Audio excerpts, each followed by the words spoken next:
A Study in Scarlet by Sir Arthur Conan Doyle. Chapter 12. The Avenging Angels.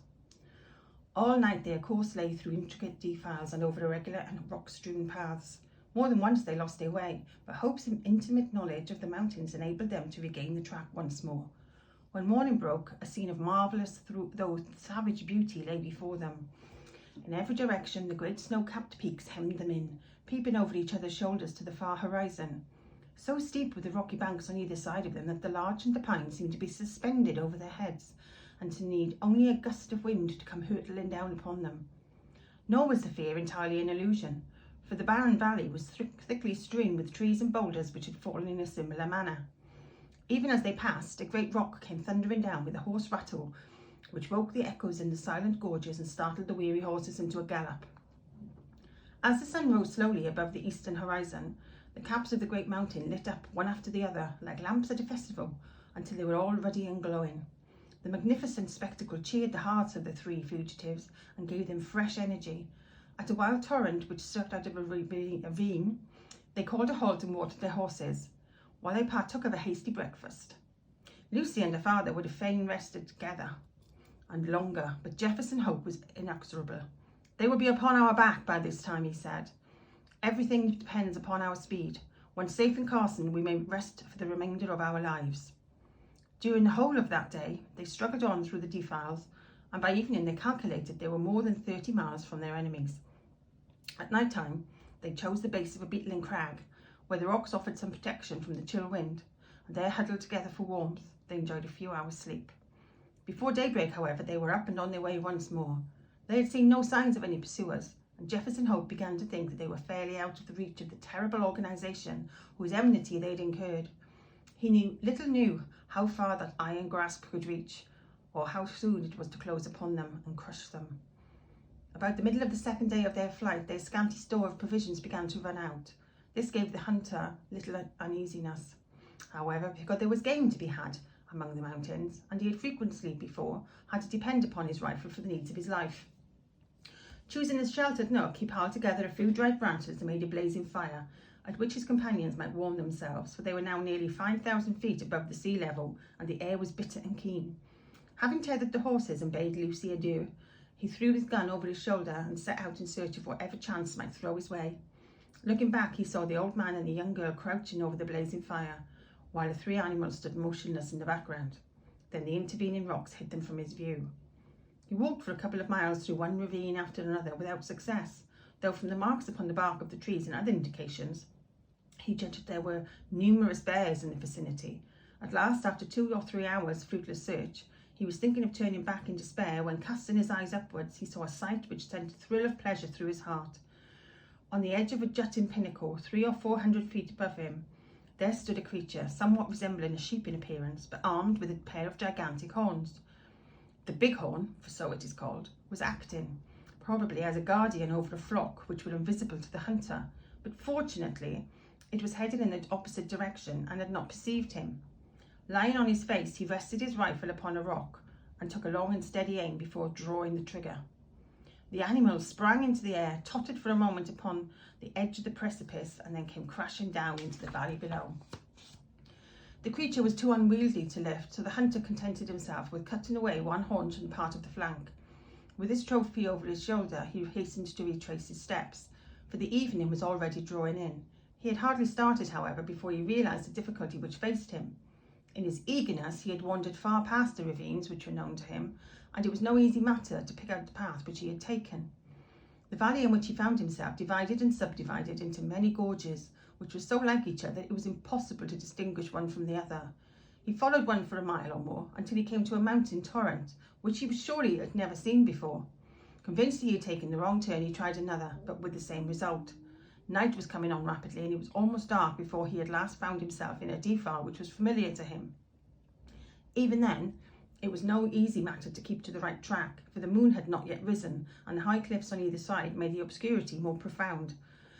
Weighed down with his burden and weary from his exertions, he stumbled along, keeping up in his heart the reflection that every step brought him nearer to Lucy, and that he carried with him enough to ensure them food for the remainder of their journey. He had now come to the mouth of the very defile in which he had left them. Even in the darkness, he could recognise the outline of the cliffs which bounded it. They must, he reflected, be waiting him anxiously, but he had been absent nearly 5 hours. In the gladness of his heart, he put his hands to his mouth and made the glen re-echo to a loud halloo as a signal that he was coming. He paused and listened for an answer. None came, except his own cry, which clattered up the dreary, silent ravines and was borne back to his ears in countless repetitions. Again he shouted, even louder than before, and again no whisper came back from the friends whom he had left such a short time ago. A vague, nameless dread came over him, and he hurried onwards frantically, dropping the precious food in his agitation. When he turned the corner, he came full sight in what spot where the fire had been lit. There was still a glowing pile of wood ashes, but it had evidently not been tended since his departure. The same dead silence still reigned around. With his fears all changed to convictions, he hurried on. There was no living creature near the remains of the fire. Animals, man, maiden, all were gone. It was only too clear that some sudden and terrible disaster had occurred during his absence, a disaster which had embraced them all and yet had left no traces behind it. Bewildered and stunned by this blow, Jefferson Hope felt his head spin round, and he had to lean upon his rifle to save himself from falling. He was essentially a man of action, however, and speedily recovered from his temporary impotence. Seizing a half-consumed piece of wood from the smouldering fire, he blew it into a flame and proceeded with its help to examine the little camp. The ground was all stamped down by the feet of horses, showing that a large party of mounted men had overtaken the fugitives, and the direction of their tracks proved that they had turned back towards Salt Lake City. Had they carried back both of their companions with them? Jefferson Hope had almost persuaded himself that they must have done so, when his eye fell upon an object which made every nerve of his body tingle within him. A little way on one side of the camp was a low-lying heap of reddish soil, which had assuredly not been there before. There was no mistaking it for anything but a newly dug grave. As the young hunter approached it, he perceived that a stick had been planted on it, with a sheet of paper stuck in the cleft fork of it. The inscription upon the paper was brief but to the point. John Ferrier, formerly of Salt Lake City, died August 4th, 1860. The sturdy old man who William had left so short a time before was gone then, and this was all his epitaph. Jefferson Hope looked roundly around to see if there was a second grave, but there was no sign of one. Lucy had been carried back by their terrible pursuers to fulfill her original destiny by becoming one of the harem of the eldest son. As the young fellow realised the certainty of her fate and his own powerlessness to prevent it, he wished that he too was lying with the old farmer in his last resting place. Again, however, his active spirit shook off the lethargy which springs from despair. There was nothing else left to him. He could at least devote his life to revenge. With indomitable patience and perseverance, Jefferson Hope possessed also a power of sustained vindictiveness, which he may have learned from the Indians amongst whom he had lived. As he stood by the desolate fire, he felt that the only one thing which could assuage his grief would be thorough and complete retribution brought by his own hand upon his enemies. His strong will and untiring energy should be devoted to that end. With a grim, white face, he retraced his steps to where he had dropped the food, and having stirred up the smouldering fire, he cooked enough to last him for a few days. This he made up into a bundle, and tired as he was, he set himself to walk back through the mountains upon the track of the avenging angels. For 5 days he toiled footsore and weary through the defiles which he had already traversed on horseback. At night he flung himself down among the rocks and snatched a few hours of sleep, but before daybreak he was always well on his way. On the 6th day he reached the Eagle Cannon, from which they had commenced their ill-fated flight. Thence he could look down upon the home of the saints. Worn and exhausted, he leaned upon his rifle and shook his gaunt hand fiercely at the silent, widespread city beneath him. As he looked at it, he observed there were flags in some of the principal streets and other signs of festivity. He was still speculating as to what this might mean when he heard the clatter of horses' hoofs and saw a mounted man riding towards him. As he approached, he recognised him as a Mormon named Cowper, to whom he had rendered services at different times. He therefore accosted him when he got up to him, with the object of finding out what Lucy Ferrier's fate had been. "I am Jefferson Hope," he said. "You remember me?" The Mormon looked at him with undisguised astonishment. Indeed, it was difficult to recognise in this tattered, unkempt wanderer, with ghastly white face and fierce wild eyes, the spruce young hunter of former days. Having, however, at last satisfied himself as to his identity, the man's surprise changed to consternation. "You are mad to come here," he cried. "It is much my own life is worth to be seen talking with you. There is a warrant against you from the Holy Force for assisting the ferriers away." "I don't fear them or their warrant," Hope said earnestly. "You must know something of this matter, Cowper. I conjure you by everything you hold dear to answer a few questions. We have always been friends. For God's sake, don't refuse to answer me." "What is it?" the Mormon asked uneasily. "Be quick. The very rocks have ears and eyes." "What has become of Lucy Ferrier?" "She was married yesterday to young Drebber." "Hold up, man, hold up. You have no life left in you." "Don't mind me," said Hope faintly. He was white to the very lips and had sunk down on the stone against which he had been leaning. "Married, you say?" "Married yesterday. That's what those flags are for on Endowment House. There were some words between a young Drebber and young Stangerson as which was to have her. They'd both been in the party that followed them, and Stangerson had shot her father, which seemed to give him the best claim. But when they argued it out in council, Drebber's party was the stronger, so the prophet gave her over to him. No one won't have her very long, though, for I saw death in her face yesterday. She is more like a ghost than a woman. Are you off, then?" "Yes, I am off," said Jefferson Hope, who had risen from his seat. His face might have been chiselled out of marble, so hard and set was his expression, while his eyes glowed with a baleful light. "Where are you going?" "Never mind," he answered, and slinging his weapon over his shoulder, strode off down the gorge and so away into the heart of the mountains to haunts of the wild beasts. Among them there was none so fierce and dangerous as himself. The prediction of the Mormon was only too well fulfilled. Whether it was the terrible death of her father, or the effects of the hateful marriage into which she had been forced, poor Lucy never held her head up again, but pined away and died within a month. Her sottish husband, who had married her principally for the sake of John Ferrier's property, did not affect any grief at his bereavement, but his other wives mourned over her and sat up with her the night before the burial, as is the Mormon custom. They were grouped round the bier in the early hours of the morning, when, to their inexpressible fear and astonishment, the door was flung open, and a savage-looking, weather-beaten man in a tattered garment strode into the room. Without a glance or a word to the cowering women, he walked up to the white silent figure which had once contained the pure soul of Lucy Ferrier. Stooping over her, he pressed his lips reverently to her cold forehead, and then, snatching up her hand, he took the wedding ring from her finger. "She shall not be buried in that," he cried with a fierce snarl, and before an alarm could be raised, sprang down the stairs and was gone.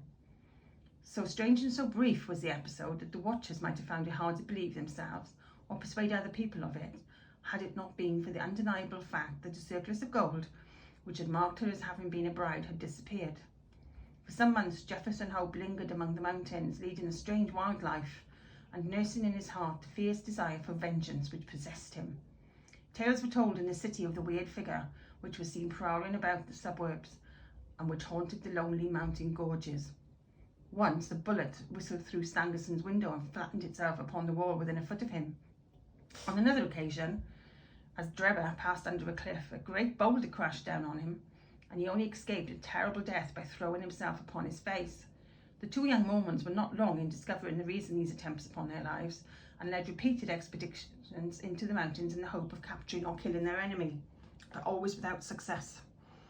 Then they adopted the precaution of never going out alone or after nightfall, and of having their houses guarded. After a time they were able to relax these measures, for nothing was either heard or seen of their opponent, and they hoped the time had cooled his vindictiveness. Far from doing so, it had, if anything, augmented it. The hunter's mind was of a hard, unyielding nature, and the predominant idea of revenge had taken such complete possession of it that there was no room for any other emotion.